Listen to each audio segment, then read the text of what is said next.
Hai teman-teman, perkenalkan nama aku Sofi Kuhurotu Aini. Aku merupakan mahasiswi semester 3 Akademi Terapi Wicara, Jakarta.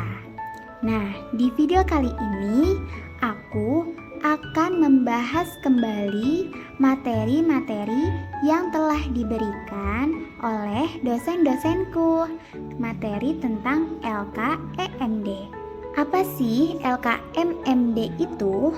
Jadi, LKMMD merupakan latihan kepemimpinan manajemen mahasiswa dasar. Nah, di sini aku akan membahas materi pertama. Materi pertama yaitu perumusan gagasan awal dalam menyusun program kerja. Gagasan itu merupakan keinginan, pemikiran untuk melakukan sesuatu. Sedangkan perumusan gagasan awal adalah sebuah tahap awal dalam menyusun program kerja yang melibatkan proses brainstorming untuk menemukan ide-ide.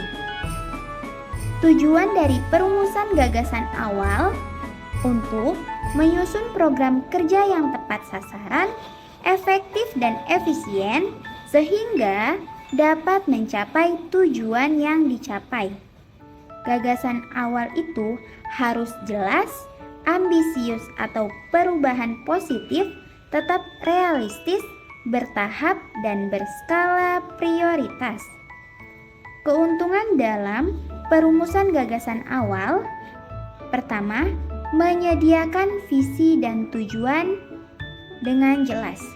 Kedua, menghindari kesalahan dalam penyusunan program kerja.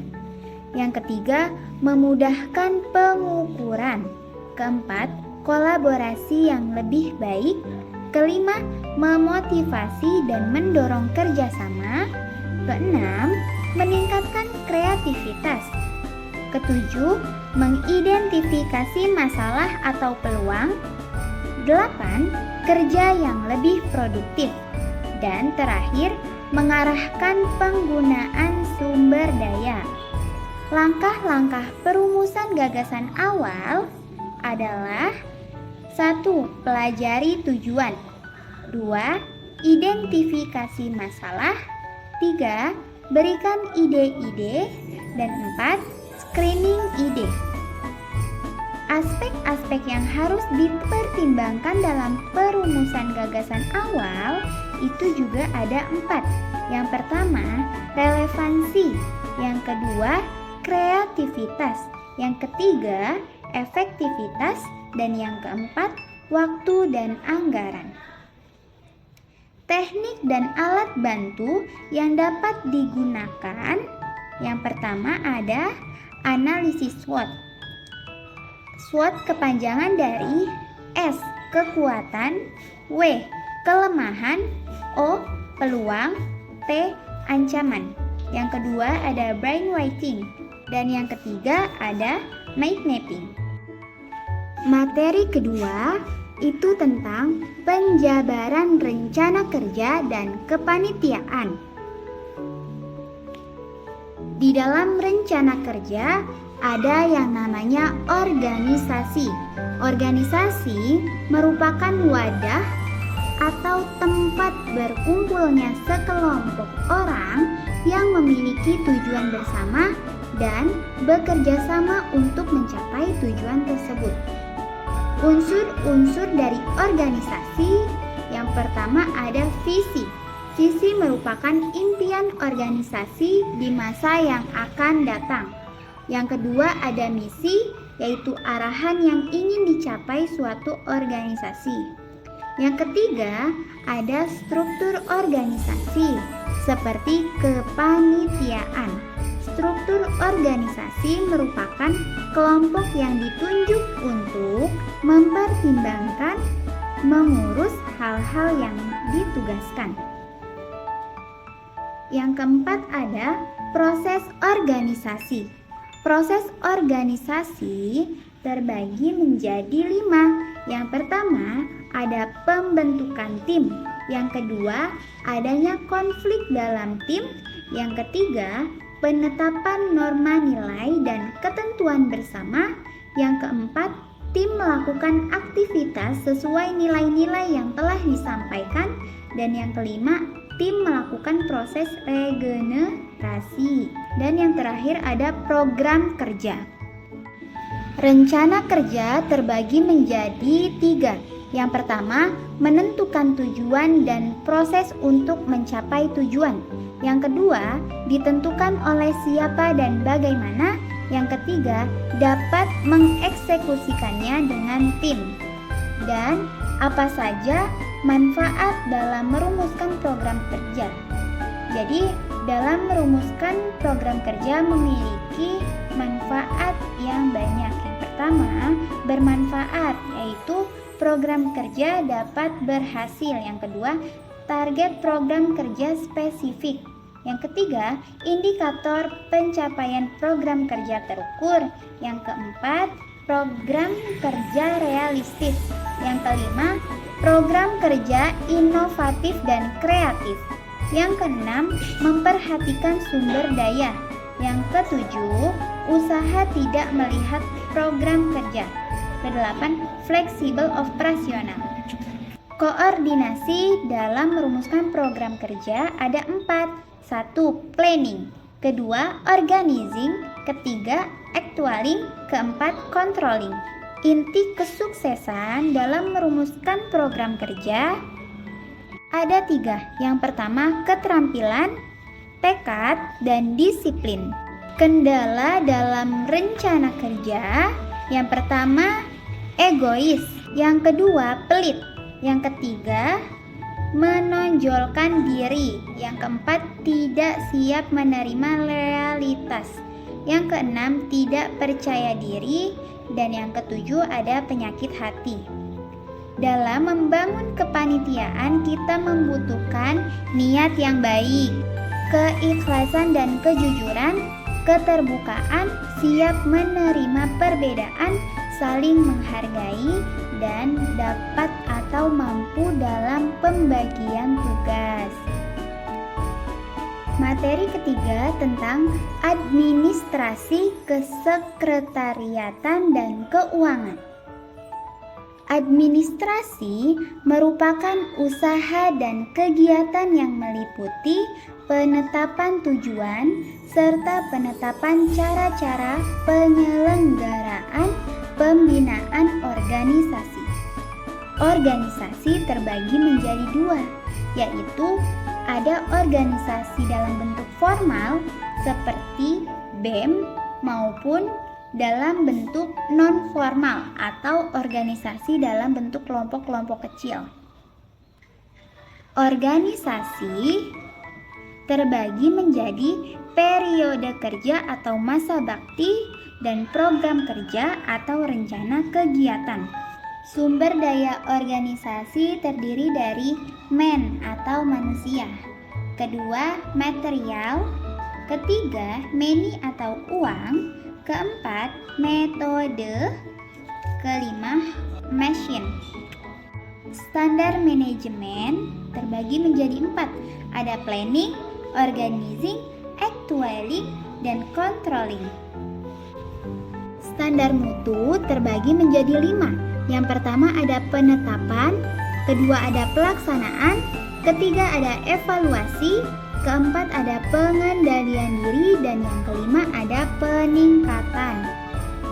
Aspek yang mempengaruhi dalam merumuskan usulan kegiatan, yang pertama ada visi dan misi, yang kedua ada kondisi lingkungan organisasi, ketiga ada kepekaan diri, keempat wawasan diri, kelima motivasi diri, keenam analisis SWOT, ketujuh kepentingan diri dan organisasi, dan terakhir kedelapan ada ketersediaan sumber daya. Materi keempat ada pengembangan program kerja yang terdiri dari ide pokok pemikiran yang berada dalam tahapan program.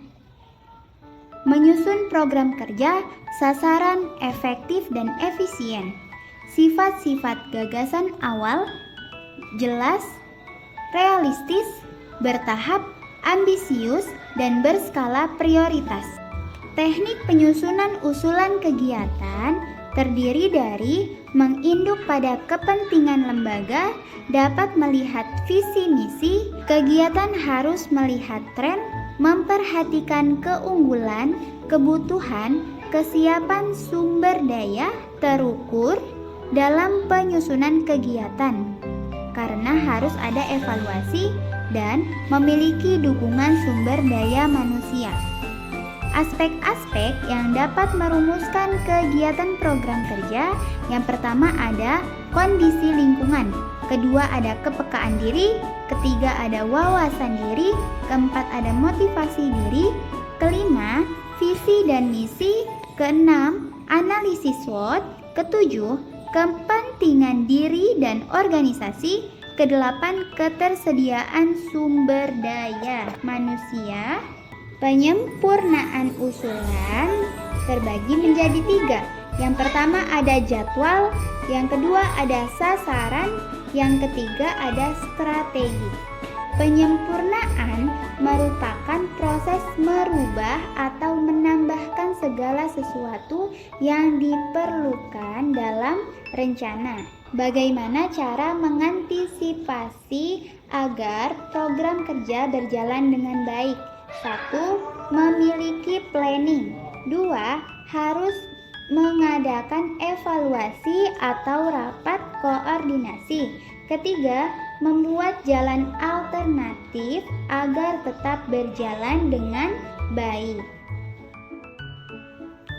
Dan materi kelima yaitu pemahaman diri, motivasi, dan keterampilan komunikasi dalam perspektif psikolog. Apa itu motivasi dalam psikolog? Dalam psikologi, motivasi merujuk pada kekuatan atau dorongan yang mendorong individu untuk melakukan tindakan atau perilaku tertentu. Motivasi adalah faktor internal atau eksternal yang memicu, mengarahkan, dan mempertahankan perilaku seseorang. Motivasi melibatkan dorongan, kebutuhan, atau hasrat yang mempengaruhi bagaimana seseorang melakukan tindakan dan bagaimana seseorang melakukan untuk mencapai tujuan. Motivasi dalam psikolog terbagi menjadi 2. Yang pertama ada self-determination theory, yaitu motivasi dalam diri sendiri.